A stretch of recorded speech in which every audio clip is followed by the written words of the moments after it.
ayudarnos con la historia para los niños. Y ahora es el tiempo para nuestro predicador, es el tiempo de él.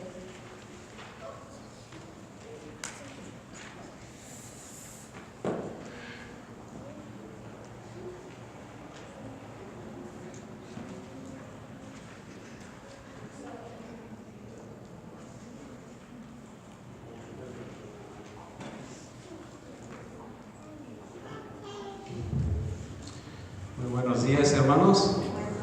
De nuevo les doy la bienvenida. ¿Cuántos están felices de estar aquí en esta mañana? Mejor lugar, ¿verdad? Gloria a Dios. ¿Por qué no entramos en una oración? Yo voy a su servidor como estaba acostumbrado. Me voy a rodear aquí arriba y ustedes pueden inclinar el rostro. Oremos. Querido Padre y amante Dios, te damos las gracias, Señor, por que tú estás aquí en medio de tu pueblo, Señor. La promesa dice, si 2 o 3 estuviesen reunidos en tu nombre, ahí estás en medio de ellos. Y sabemos que tú estás aquí, Señor. Por eso te pedimos, Señor, imploramos que tú seas el predicador de esta mañana. Que tu mensaje llegue a cada uno de nuestros corazones, aún hasta el mismo predicador, Señor. Pedimos, Señor, que podamos salir de aquí saciados, hinchados de tu amor, Señor, y así esparcir la luz, como esas gotitas de agua, esparcir la luz por donde quiera que vayamos. Te pedimos, Señor, también por los enfermos de tu redil, Señor, que podamos ir hacia ellos en sus necesidades. También pedimos por la sanidad de ellos. Tenemos muchos enfermos de nuestro redil y pedimos por ellos. También las personas que no están aquí, Señor, pedimos por ellos también, Señor. Para cualquier dificultad, cualquier petición que está en el corazón de tus hijos, Señor, te pedimos que tú lo contestes esas peticiones de acuerdo a tu santa voluntad.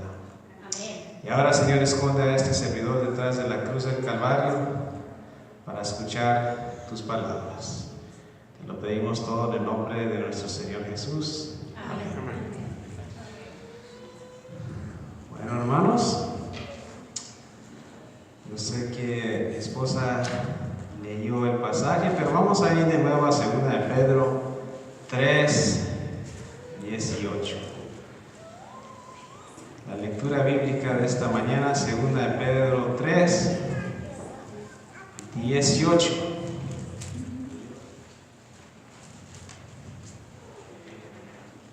La última carta de Pedro, ¿okay? Se pueden decir sus últimas palabras escritas. A veces decimos las últimas palabras famosas de algún personaje, que eran las famosas últimas palabras de alguien conocido. Y podemos decir que eran las últimas palabras escritas del apóstol Pedro en su segunda carta a los creyentes de ese tiempo, de esa época, y para nosotros también, amén. No poco antes de que escribió esta carta, el apóstol Pedro fue martirizado.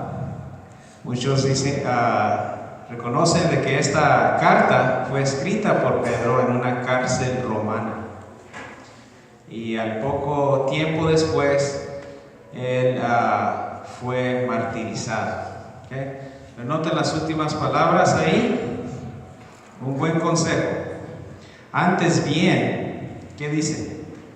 Crecer en la gracia y el conocimiento de nuestro Señor y Salvador Jesucristo. A Él sea gloria ahora y hasta el día de la eternidad. Era el deseo de que cada creyente que creciera en la gracia y en el conocimiento del Señor Jesús. Como muchos sabemos, y de eso se trata el tema. En esta mañana vamos a hablar acerca del crecimiento espiritual, de acuerdo a la palabra de Dios, no de acuerdo a un predicador. de acuerdo a la palabra de Dios. Sabemos muy bien que antes del pecado, la realidad de obedecer y hacer la voluntad era, se puede decir, tan sin esfuerzo como respirar. ¿Okay? ¿A cuántos nos da esfuerzo de respirar en esta mañana? Ninguno, ¿verdad? Porque si no, ya estuvieran las luces de la ambulancia aquí, ¿verdad? Pero no nos da esfuerzo para respirar. Estamos en buena salud. Y dice que así lo compara Adán y Eva antes del pecado, como para ellos era obedecer y hacer la voluntad. Tan fácil como que respirar. Tan fácil como respirar. Pero, o más bien, ¿por qué? Antes de entrar en el pero, ¿por qué era tan fácil obedecer y hacer la voluntad de Dios? Sinceramente, porque ellos confiaban de que Dios tenía la sabiduría para lo que era el bien y el mal para sus vidas. ¿Qué no es así? Ellos confiaban plenamente en ¿quién? En Dios, que Él era sabio suficiente para lo que era bien y el mal para sus vidas. Plenamente confianza en su Creador. Pero sabemos que entró ¿quién? Entró Satanás por medio de la serpiente, engañó a la mujer y los hizo creer a los dos, o más bien a la mujer, y luego el hombre cayó por falta de fe o confianza en su Creador, pero los indujo a los dos a creer que ahora ellos pudiesen obtener ese poder de sabiduría para saber lo que era el bien y el mal para sus vidas. ¿Okay? Ahora ellos pensaban, nosotros podemos ser suficientemente sabios para saber lo que es bueno y malo para nuestras vidas. Y lamentablemente eso llevó a la desconfianza, ¿verdad? Era un acto de desconfianza. Y lamentablemente eso llevó a la desobediencia. Y lamentablemente esto llevó a un mundo quebrantado en el cual vivimos hoy día, en el cual conocemos hoy muy bien. Ahora, la única manera de que Dios pudiese recuperar al hombre y a la mujer a su estado original era de que Dios tuvo que ¿qué? Venir ¿a dónde? A este mundo y demostrar el verdadero poder que nace en un corazón regenerado por Dios.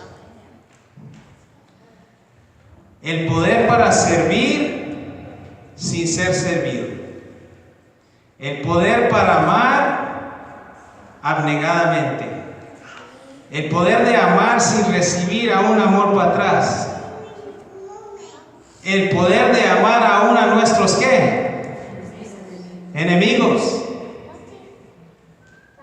Y ese amor que se demostró, la culminación de ese amor, se demostró mayormente ¿dónde? ¿En qué evento? En la cruz del Calvario, mis queridos hermanos. Se demostró mayormente ¿dónde? En la cruz.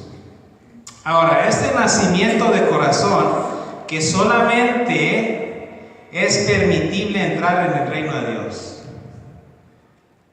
no nomás fue demostrada por la vida del Señor Jesús, sino que Él dio varias ilustraciones para llevar el oyente hacia el verdadero secreto del crecimiento espiritual. O sea que no nomás Cristo Jesús vivió esa vida, sino que Él quería llevar al oyente por varias ilustraciones para que tú y yo supiéramos qué es el secreto. ¿El qué? El secreto del crecimiento espiritual. Vayamos a una de esas ilustraciones poderosas que usó el Maestro, nuestro Señor Jesús, el gran Maestro. Marcos, vayan a sus Biblias a Marcos, Marcos capítulo 4. Marcos capítulo 4. Y vamos a comenzar en el versículo 26. Vamos a leer hasta el 29. Marcos capítulo 4, 26 al 29, dice ahí, decía además, ¿quién estaba hablando aquí? Jesús, ¿verdad? Así es el reino de Dios, como cuando un hombre echa semilla en la tierra y duerme y se levanta de noche y de día, y la semilla brota y crece sin que él ¿qué? Sepa cómo. O sea que toda la sabiduría del hombre hasta hoy día, toda la inteligencia, toda la tecnología, toda la ciencia no pueden hacer la vida brotar en una semilla. El paquetito más pequeño de la naturaleza no puede la sabiduría del hombre hacer que nazca vida. Ni se dan cuenta cómo es. Especialmente las personas que no creen en la palabra de Dios. ¿Cómo es que la vida nace en esa semilla? Y seguimos leyendo. Porque de suyo lleva que fruta la tierra, primero hierba, luego espiga, después grano lleno en la espiga. Y cuando el fruto está maduro, enseguida se mete ¿qué? La hoz, porque la siega ha llegado. O sea que solamente mediante la vida de Dios es como puede vivir las plantas, los animales, y solamente cómo se puede dar germinación a esa semilla. Solamente por el poder de Dios. Si Dios quiere que esa semilla brote vida, va a brotar vida. Y así en la vida espiritual, solamente por la vida que Dios mismo otorga, puede mediante eso la vida espiritual crecer en el corazón del ser humano. Solamente mediante el poder de Dios mismo. Dice, solamente mediante la vida de Dios es como se engendra la vida espiritual en el corazón de los hombres. El hombre puede dar las condiciones correctas para la semilla. Como, por ejemplo, ¿qué le podemos dar para que esa semilla en esa tierra crezca? Podemos dar agua, le podemos dar sol, ¿verdad? Bueno, no podemos exponerlo al sol. No, nosotros no vamos a darle el sol. Y también podemos darle una tierra, un lugar fértil, ¿qué no es así? A lo mejor hasta podemos ir y comprar ese Miracle Grow que se le sprea ahí a la tierrita para hacer la tierra más enriquecida con minerales y cosas así. Pero solamente podemos hacer eso. Y luego, ¿quién es el que se encarga de lo más? Dios. Así es. Y así también el ser humano no puede por solicitud ni esfuerzo, ni esfuerzo conseguir el crecimiento espiritual. Tengan eso bien grabado en sus mentes. El ser humano no puede ser ni solicitud ni esfuerzo, ni por esfuerzo hacer que nazca el crecimiento espiritual en su corazón. Por eso la Biblia dice que la alimentación para el ser humano, para el crecimiento espiritual, solamente es Cristo Jesús. La Biblia dice que Cristo Jesús es el agua de la vida. La Biblia dice que Él es el sol y el escudo para nuestra vida espiritual. También en Juan 6:33 Él dice que Él es la alimentación. Él es el pan ¿de qué? De vida. O sea que solamente por la alimentación de Cristo Jesús puede crecer, puede nacer vida en el corazón del hombre. Dice una cita de la hermana White en El Camino a Cristo, dice: todos los que respiran esta atmósfera crecerán hasta la estatura de hombres y mujeres en Cristo. Los voy a leer otra vez. Todos los que respiran esta atmósfera, la atmósfera de Cristo Jesús, ¿ok?, crecerán hasta la estatura de hombres y mujeres en Cristo. Con razón el Señor Jesús en Juan 15, vayamos a Juan 15. Por eso el Señor Jesús ilustró esta verdad por medio de la rama y el tronco, o más bien el pámpano y la vid. ¿Se acuerdan? San Juan 15, vayan conmigo a San Juan 15. ¿Por qué Jesús dio esta ilustración? Vamos a leer desde el 1 hasta el 5. Dice: yo soy la vid verdadera, dijo el Señor Jesús, y mi Padre es el labrador. Todo pámpano o toda rama que en mí no lleva fruto, lo quitará, y todo aquel que lleva fruto, lo limpiará para que lleve, ¿qué? Más fruto.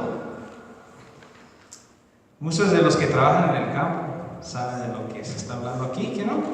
Ya vosotros estáis limpios por la palabra que os he hablado. Y luego añada el versículo 4 y 5: permanecer en mí y yo en vosotros. Como el pámpano no puede llevar fruto por sí mismo si no permanece en la vid, así tampoco vosotros si no permanecéis en mí. Y luego el versículo 5, que muchos conocen muy bien: yo soy, ¿qué? La vid, vosotros los pámpanos. El que permanece en mí, ahí está la palabra otra vez, permanece en mí y yo en él, este lleva mucho fruto, porque separados de mí nada que podéis hacer. Solamente estando en comunión con ¿quién? Vamos a crecer. En Cristo Jesús, solamente en comunión con Él vamos a crecer en la gracia del Señor Jesús. O sea que sin Él ¿vamos a poder crecer? No. ¿Sin Él van a hacer el deseo de hacer las cosas para Él? No. Pero con Él, conectado a Él, permaneciendo en Él, ¿vamos a poder hacer esas cosas? Claro que sí. O sea que Él debe de ser el comienzo y el fin y la totalidad de nuestra vida. O sea que Él no nomás quiere comenzar esta vida, esta jornada espiritual con nosotros. Él quiere guiarnos en cada paso de nuestro crecimiento espiritual. Cada paso de nuestro crecimiento espiritual hasta el final. Dice Hebreos: Él es el comienzo y el fin de nuestra fe. Ahora, ahí les di el clave para la pregunta. Muchos se preguntan: ¿cómo es que yo me puedo mantener conectado al Señor Jesús? ¿Cómo es eso? Vayamos a dos pasajes, ¿ok? Vamos allá a Colosenses 2, versículo 6. Colosenses 2, versículo 6. Vamos a conectar estos dos pasajes. Colosenses 2, versículo 6.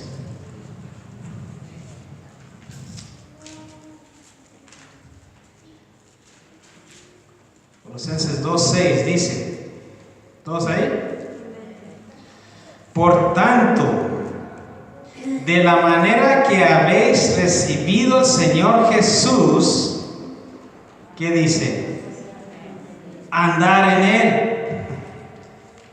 ¿Cuántos recibieron al Señor Jesús? ¿Cuántos han recibido al Señor Jesús en este momento? Ok. De la misma manera que recibieron al Señor Jesús, que amonesta el apóstol Pablo.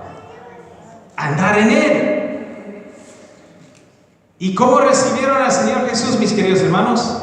Vayamos allá a Hebreos. Hebreos 10, versículo 38. Hebreos 10, versículo 38. 10, 38. Dice: mas el justo vivirá por fe, y si retrocediera no agradará a mi alma. Pero nosotros no somos de los que retroceden para perdición, sino de los que tienen ¿qué? Fe para preservación del alma. Entonces, ¿qué es lo que nosotros tenemos que ejercitar? ¿Ejercitamos fe en recibir al Señor Jesús? Necesitamos ejercitar fe para ¿qué? Andar en el Señor Jesús. ¿Está claro esto? ¿No lo estoy perdiendo? Seguimos. Ahora, ¿qué es lo que yo tengo que darle al Señor Jesús? Bueno, tú tienes que darle el corazón, la voluntad y tu vida entera. Y vas a recibir algo. ¿Qué vas a recibir? Vas a recibir la bendición de toda plenitud, que es Cristo Jesús. ¿Ok? Hay que dar para recibir. Pero si tú no das tu voluntad, pero tú crees en el Señor Jesús, ¿tú vas a recibir la plenitud del Señor Jesús en tu vida? Claro que no. Tú tienes que darle ¿cuánto porcentaje, mis queridos hermanos? 100%. 1, 0, 0%. No 99.9999%. No. 100%. El corazón, la voluntad y la vida. ¿Y qué vas a recibir para atrás? Cristo Jesús, la plenitud de toda bendición. ¿Para que habite dónde? En tu corazón. Para que Él sea tu fuerza, tu justicia, tu eterna ayuda. Amén. Al fin, para que al fin os dé el poder, para que Él te dé el poder para obedecer y hacer su voluntad. ¿Qué va a ser el resultado? Él te va a dar el poder para obedecer. Ahora, hay otra cita que me gusta mucho en el camino a Cristo, que dice que nuestro deber para que esto ocurra es consagrarnos a Dios. Dice: conságrate a Dios todas las mañanas. Haz de esto tu primer trabajo. ¿Qué debemos de hacer? Consagrarnos a Dios nomás los sábados en la mañana, nomás los miércoles para la oración, todas las mañanas. Que esto debe de ser el último trabajo, no, nuestro primer trabajo, nuestro primer deber. Antes de salir volando por esa puerta, ¿qué debemos de hacer? Hold on, de darle rewind, ¿verdad? Y ir para atrás a mi recámara, postrarme de rodillas, conectarme con el Señor, consagrar mi vida al Señor. Decirle al Señor: Señor, tómame como eternamente tuyo. Todos mis planes te los pongo a tus pies. Úsame útilmente para tu servicio el día de hoy. Mora en mí para que toda mi obra sea hecha en ti. Eso debe de ser nuestra oración cada mañana. Porque la vida, mis queridos hermanos, del cristiano debe de ser una vida de reposo. ¿Una vida de qué? Reposo. No nos deberíamos estar preocupándonos por ninguna cosa en nuestros días. Los pajaritos, ¿qué de la ilustración, Señor Jesús? Miren los pajaritos. Ellos se preocupan por si van a tener comida ese mismo día. No se preocupan. Si son atacados a lo mejor por un gato o algo así, o que en ese momento tienen el estrés, pero después de que ya se va el peligro, como si ya se levantan el próximo día cantando alabanzas a su Señor Creador. No se preocupan por qué van a hacer, que las perplejidades de la vida y esto, el otro, y cuándo voy a buscar esto. ¿Es una vida de qué? Una vida de reposo. Cuando Jesús dice permanecer en mí, estas palabras dan una idea de descanso. ¿Qué vas a decir? Una idea de descanso, de estabilidad, de confianza. Permanecer en mí, dice el Señor Jesús. En Mateo capítulo 8, vayan conmigo a Mateo capítulo 8, un pasaje muy conocido. Mateo capítulo 11. Mateo 11. A lo mejor esto vaya a ser algo de repaso para muchos, pero a lo mejor a veces necesitamos repasar para que se nos quede grabado en nuestra mente, porque a veces se nos va las cosas muy fácil. Mateo 11, versículo 28. Palabras muy conocidas por el Señor Jesús. Mateo 11, versículo 28 dice: venid a mí todos los que estáis ¿qué? Trabajados y cargados, y yo os haré ¿qué? Descansar. Ahora mucha gente piensa que el descanso tiene que ver con la inactividad. Eso quiere decir que yo me la voy a pasar ahora bien, como dicen en mi tierra, bien chévere. ¿Verdad? Voy a descansar. El reposo del cristianismo. Pero noten lo que dice el versículo 29. Llevar mi yugo sobre vosotros. Ahí está hablando de trabajo. Llevar mi yugo sobre vosotros y aprender de mí, que soy manso y humilde de corazón. Y notan cómo conecta el trabajo con el descanso. Y hallaréis descanso para vuestras almas. O sea que el descanso no quiere decir la inactividad. El descanso quiere decir trabajar con el yugo del Señor. Y cuando Él dice venir a mí todos los que estáis trabajados, es que a veces nosotros nos ponemos unos yugos bien grandísimos de esfuerzo espiritual, que yo voy a hacer lo que tengo que hacer para mejorar, para agarrar la victoria sobre este hábito. Eso no está mal. O sea que el verdadero descanso es llevar por fe el yugo de Cristo Jesús. El yugo, ¿saben lo que es el yugo? Es cuando conectaban a dos animales, ¿verdad? Pero ahora tú estás conectado ¿con quién? Cristo. Con Cristo Jesús. Y Él dice: mi yugo es fácil. Cuando tú vas a hallar el verdadero descanso, dice: el corazón que más plenamente descansa en Cristo es el más ardiente y activo en el trabajo para Él. Lo voy a leer de nuevo. El corazón que más plenamente descansa en Cristo es el más ardiente y activo en el trabajo para Él. Ahora, cuando nosotros,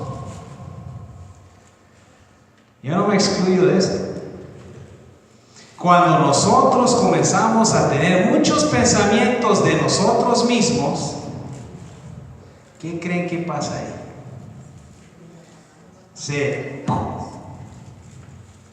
A esa desconexión con la vida, a esa desconexión con Cristo Jesús. ¿Y quién creen que conoce esto muy bien? Satanás.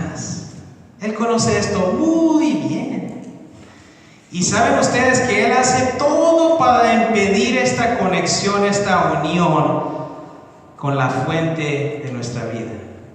Él hace todo. Yo voy a hablar brevemente de 3 cosas que Él hace para mantenernos alejados del Señor Jesús. La primera es los placeres del mundo, los placeres de la vida, ¿verdad? Cosas que nos distraen, que queremos hacer, los placeres, que nos traen placer para nosotros mismos, nos desconectan de eso. Y si no nos puede agarrar en eso, entonces nos trae los cuidados y las perplejidades y las tristezas de la vida. Nos tira eso entonces. No te puedo agarrar con la primera cosa, te voy a tirar con esto. Te voy a hacer que pierdas tu trabajo, te voy a hacer que esto pase en tu vida. Y tú vas a estar tan ocupado en esas cosas que al último te vas a desconectar con Dios, vas a estar todo amargado. Y te vas a ¿qué? Desconectar del Señor. Y si a lo mejor no te puede agarrar con eso, entonces el número 3 es las faltas de otras personas.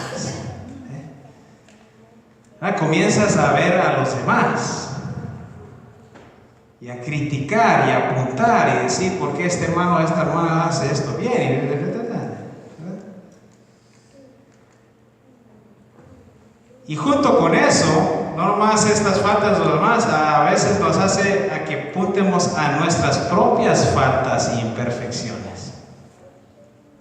¿A nuestras qué? Propias faltas y imperfecciones. Pero todo esto con la meta de ¿qué?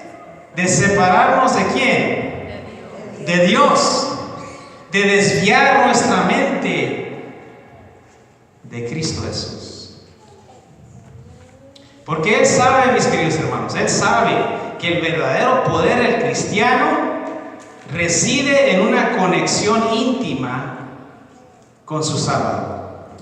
Ese es el verdadero poder del cristiano, mis queridos hermanos.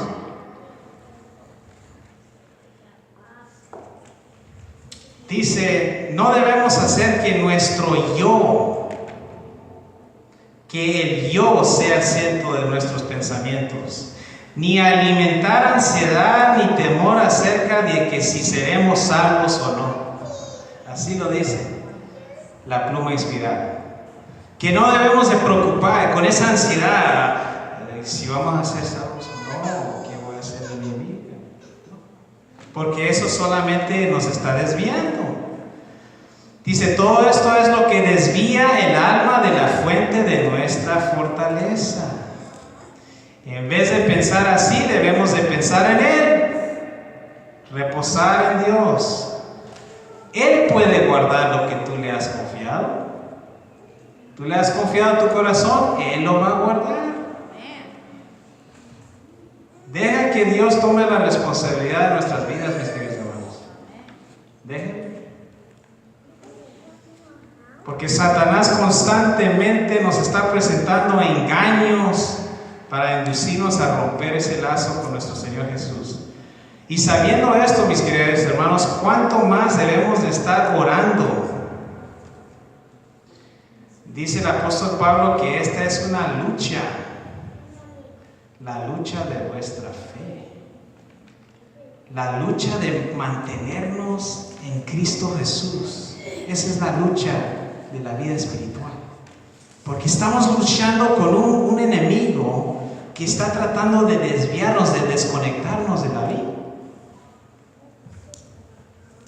Pero cuando nosotros fijemos nuestros ojos en Cristo Jesús, Él nos va a seguir preservando hasta su venida. Vamos a ir a 2 Corintios. Quiero compartir otro versículo con ustedes. 2 Corintios 3:18. ¿Hay vida en mirar? ¿Qué piensan? Claro que sí, si estamos viendo a nuestro Señor Jesús. 2 Corintios 3:18. Dice ahí, por tanto nosotros todos, mirando a cara descubierta como en un espejo, la gloria del Señor. ¿Y qué va a pasar? Somos transformados de gloria en gloria en la misma imagen, como por el Espíritu del Señor. ¿Cómo seremos transformados? Si mantenemos nuestros ojos en ¿quién? Cristo Jesús. Vayamos a Juan 17:20. Juan 17:20. Juan 17:20. Jesús, mis queridos hermanos, ¿ustedes creen que Jesús desea que todo lo que Él fue para sus primeros discípulos, Él sea para los discípulos hoy día? ¿Ustedes creen que Él desea eso para nosotros hoy día? Claro que sí. Por eso Él dijo esta oración, Juan 17, versículo 20, ¿qué dice? Mas no ruego solamente por estos discípulos que estaban alrededor de Él, sino también por los que han de ¿qué? Han de creer en mí por la palabra de ellos. Él desea, mis queridos hermanos, que nosotros tengamos la misma experiencia transformadora que ellos tuvieron en Cristo Jesús.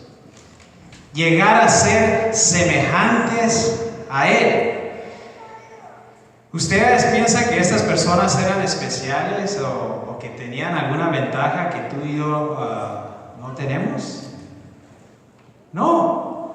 Dice Santiago 5:17 que ellos tenían las mismas batallas con el pecado que nosotros tenemos. Ellos tenían las mismas perplejidades, pero ellos tenían que luchar y para obtener la misma gracia que nosotros podemos obtener hoy día. Gracias al Señor.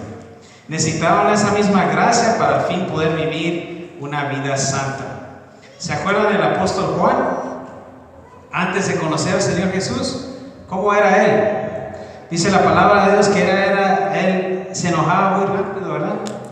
Tenía un temperamento, ¿cómo se dice? Impetuoso, ¿verdad? Se resentía fácilmente. ¿Cómo era el apóstol Pedro? ¿Verdad? También hablaba sin pensar, impulsivo. Pero ¿cómo llegaron a ser estos hombres? Llegaron a ser transformados por el poder del amor de su Maestro. Dice que día tras día llegaron sus corazones a ser atraídos hacia Jesús, hasta que al último se olvidaron de sí mismos por amor a su Maestro. Con razón las palabras del apóstol Pedro dijo: anhelo que vosotros también tengan esa misma experiencia, que crezcan en la gracia y el conocimiento del Señor Jesús. Él deseaba que nosotros tuviésemos, mis queridos hermanos, esa misma experiencia. Y el Señor Jesús nos dejó un consolador, el gran consolador. ¿Quién es? El Espíritu Santo, para que Él pueda morar en nuestro corazón. Yo les digo esa palabra pueda. ¿Por qué? Cristo Jesús quiere morar en nuestro corazón. ¿Qué no es así? Y lo puede por el Espíritu Santo. Pero la palabra puede denota que todavía te toca a ti y a mí hacer la decisión de dejarlo morar en nuestro corazón. Todavía la decisión está en tus manos, en mis manos. Diariamente, ¿qué dije? Diariamente dejar que Cristo Jesús more en vuestro corazón, para que al fin, dice la palabra de Dios, Él haga el querer como el hacer de su propia voluntad en mi vida y en tu vida. Pero este es un asunto ¿qué? Diario. ¿Y qué va a ser el resultado? Bueno, vamos a trabajar como Cristo Jesús. ¿Qué vamos a hacer? Vamos a manifestar ese mismo espíritu de amor abnegado. Llegaremos a crecer a la estatura de hombres y mujeres en Cristo Jesús. Dice ahí en Salmos 1, versículo 3, dice que llegarás a ser como un árbol plantado junto a las corrientes de aguas, que da su fruto en su tiempo, su hoja no marchita y todo lo que hace prosperará. Dios desea que tú seas un árbol de justicia, plantado por Jehová mismo, creciendo en la gracia para que Él sea glorificado en tu vida. ¿Deseas eso? Amén. ¿Deseas ser un árbol de justicia? Amén. Ahora, otra lección de la semilla que se me olvidó decirles. Vayamos al último pasaje ahí en Juan 12. Hay otra lección de la semilla que debemos de tomar en cuenta siempre. Juan capítulo 12, versículos 24 al 25.